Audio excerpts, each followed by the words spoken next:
Matt Schumer is himself a CEO of an AI company. The company's called Hyperwrite. And he wrote a pretty long, kind of detailed, I don't know if it's an article, blog post, whatever. It's on his schumer.dev site. Whatever we used to Where call he, them. Yeah. yeah, I don't know. Yeah, I realized that earlier today. I was like, what do I call this? It's not an article. Is it a blog post? Is it a musing? I don't know. But anyways, he shares basically the point of all this is that he shares the common story that we've heard and talked about plenty of times, which is AI's coming for your job too. And here he admits that well, he first of all, he admits that he is part of the AI train. He is on the AI train. His company is invested in it. But he also kind of calls out, as much as I, have an AI company, I by no means feel like I have any sort of control about what I'm writing here. He basically says that he shares the release of Opus 4.6 and GPT 5.3 Codex are hinting at what is coming down the pipeline for every job. He's arguing that this is not going to happen in the matter of decades, but in a matter of a few years. He's saying, look, these models are rapidly developing. And he even points out like there are plenty of people who probably played with some of these models a few years ago and think that they have a solid sense of what AI is and it's a piece of junk and it gets everything wrong and it does this and it does that. And he's like, even in the past 6 months, things have changed so much that, these systems pale in comparison and are he calls them kind of unrecognizable. If you, and I would argue that's not true. I think they're very recognizable, but you have to drill deep to really get a sense and understand what they are capable now versus what they weren't capable of before. It's not immediately obvious, is my point. But and the reason that he backs all this up is because with where we're at with Claude and Opus and where we're at with Codex and everything, he wrote, and this is a little long, but I'll just read it because he kind of spells it out. He says, it's about his own experience of asking which I think is Codex, to create an app for him just recently, like last week. He says it writes tens of thousands of lines of code. Then, and this would have been unthinkable a year ago, it opens the app itself. It clicks through the buttons. It tests the features. It uses the app the way a person would. If it doesn't like how something looks or feels, it goes back and changes it.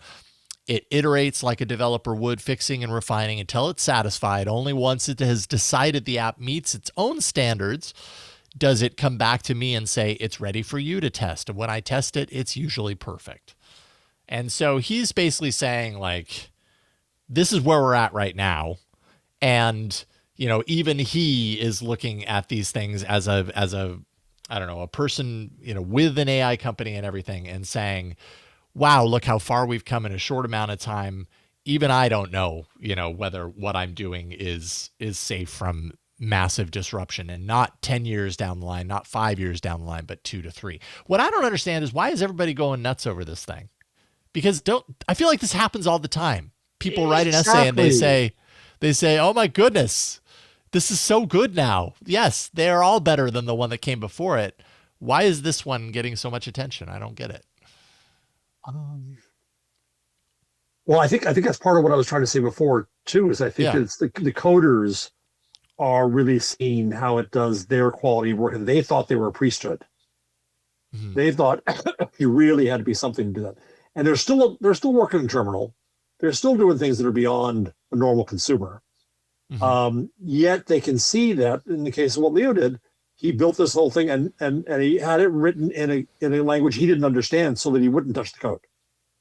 Mm-hmm. Okay. Right. But it did it well. So yeah, but I think it's, I'll go back even further.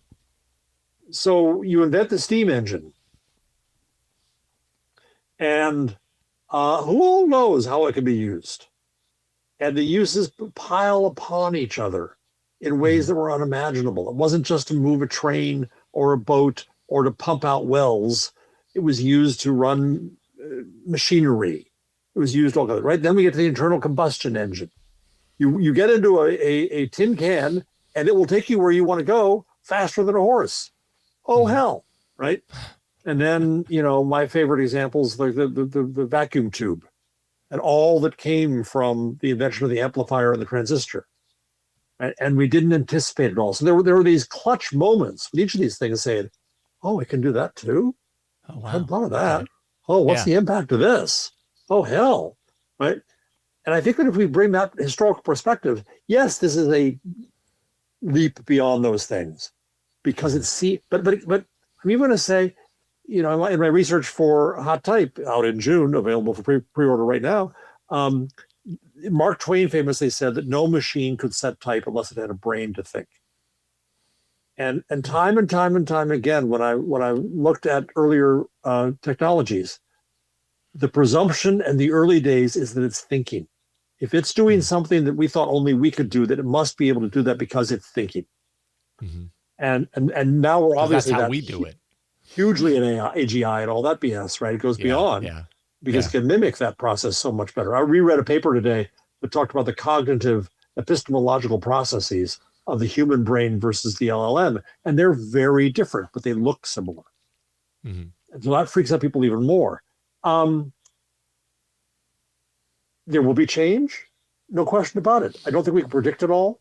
I don't think we know where it's going to come. I think that we're at that replacement stage where what can it take over Yep. versus what can it enable. Um, when the typesetting machine came out, the presumption was it would make the process of doing what was done faster. And when publishers saved money from it, they didn't put it in the bank. They invested in expanding. They made Hmm. Sunday newspapers huge and thick with magazines and advertisements and comics and all these other things. They created new publications. They created paperback books so you could get them, and new opportunities were created from these technologies. Obviously, the same is true of all of electronics. Hmm. So I don't think we're in that special. It's a special period, but it's not unprecedented. Hmm. I think the problem now is that we're still in the analog state of saying how does it affect what we know, rather than in the what can we imagine.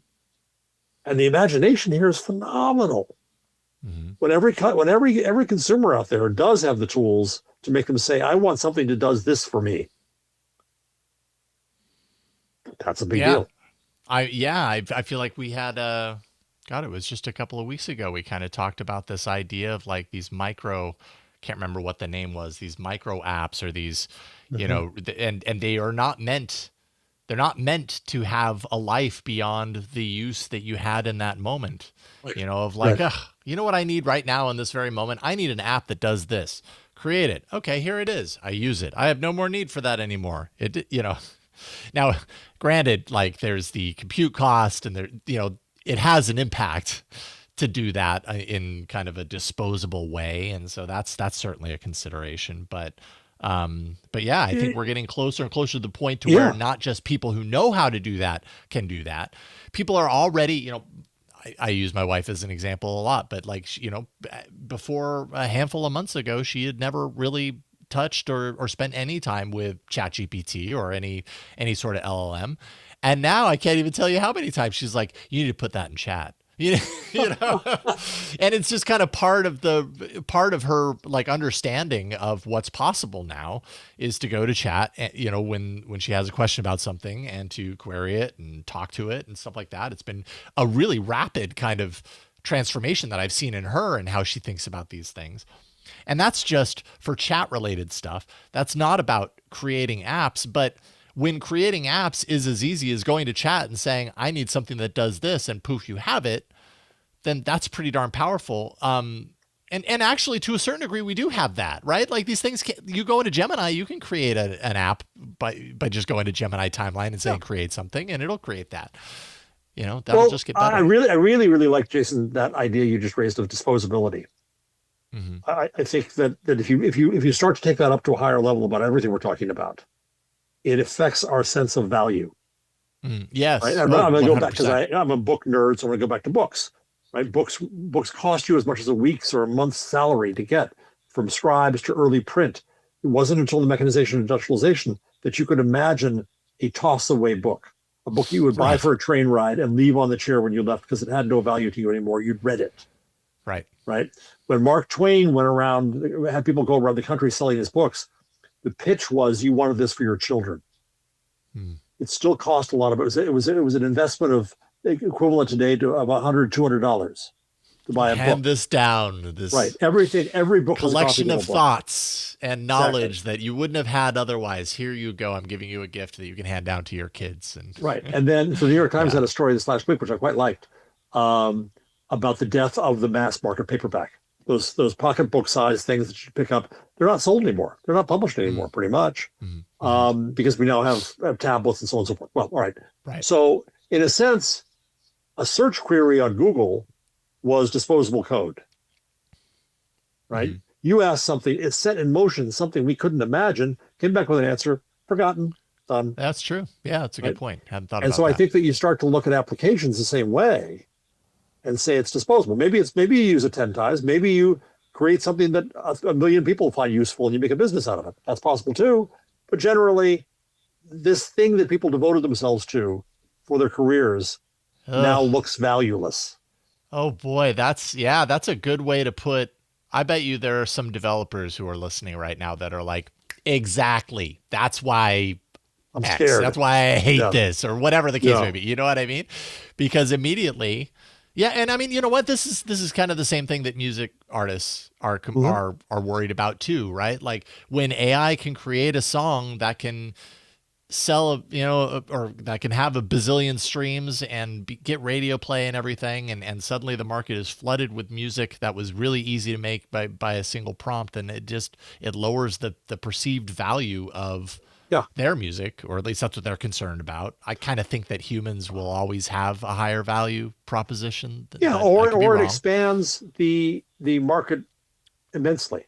One of the lessons Mm-hmm. out of Hot Type, available for pre-order now, is that when the linotype came along, you would have thought that the hand typesetters would have said, "I'm going to destroy you," like looms Mm-hmm. and threshers. Mm-hmm. But they had the lessons of Captain Swing against the thresher. The protesters were swinging from the gallows, Mm-hmm. so protest was fruitless. They had the experience of steam powered presses came along, and rather than replacing the pressman became more expert, and they got more jobs. So the International Typographical Union said, "This thing's inevitable. We got to face it. The key is we got to control it. Mm-hmm. Mm-hmm. We're the experts in typesetting. We're going to control it." And they lost 30,000 jobs immediately, but they gained it back within 5 years, and they grew immensely from there. So what is that for? Then eventually they couldn't control the technology that came next. What does that look like in this world in AI? In the one hand, it can do what I do. I'm a financial advisor. On the other hand, I can advise 10 times more people. Yeah. I Well, I can, guess I the can, the concern there though is that maybe you can, but are those people going to pay you for advising them when they can go there and get that advice? And this is part of what Matt Schumer was writing about is, and then that, and he's not the only person to ever say this, but it was definitely something that I remember from his piece, that concentrates all of that stuff into the hands of a few billionaires, right? um, that that says all those jobs, all those people who decide not to go with that advisor and to instead get the advising for themselves in ChatGPT or whatever. All of that is usage on their platform instead of well, others. I'm just yes or no. Yes or devil's no. Okay, advocate. there's another Yeah. scenario that says that because this is a general machine that can make any application, then it's not as if OpenAI owns the only financial advisor out there. Yeah. Yeah. Instead, 1,000 programmers can make 10,000 advising programs. Oh, you're going to be retired in 5 years. Oh, you're a student. Oh, you have 10 kids. Oh, this, oh, that. Mm-hmm. Um, can make all kinds of things that are more specialized that the Mm-hmm. consumer can't make. But no consumer at this level of expertise, no consumer is going to come along and make their own financial advisor. Hmm. That's No. not going to happen. So Mm-hmm. somebody's going to make it. And are they going to make it on a platform where they're stuck? Are they going to make it on an open source platform? Are they going to find a way to benefit themselves? That's all open for debate, I think. Yeah. Yeah. Indeed. Uh, Fascinating topic, This is what makes this stuff Daniel. so much fun. Yeah, thank you, Daniel, for writing. In the live chat says it's free to look up how to fix a leak. Yet people will still pay someone to come do it for them. I think there will always be a need for people. Because my wife will say to me, "No, you can't do this. No, don't. No, Please no, don't. no, don't." I think we're still in the learning phase around what I'm capable of in that regard or not. You know, Oh, I think I it's- still get asked to do things and then I do it and I'm like, don't look too close at that. I did my best. When she wanted me to do things like put in a garage door opener or something, she'd say the threat was, "I can have my father do it." Oh, no. But I got think this. I think you're right, Jason. I just came from a faculty meeting for a new program I'm working on, and with my brilliant colleague Carrie Brown, and as she put it, what we're looking at is things that are AI adjacent, AI complementary. That the things that AI will not replace are where we want to train our students around community, around support, around things like that, where there's still value, and I think there's still going to be value. It's going to shift. Yeah. In uncomfortable ways, but I was going to say, and not, that's a great way to put it. I was going to say it will get messy during that shift, and it will be uncomfortable. Yeah. But it will shift, as it has many times in history, as we often talk about.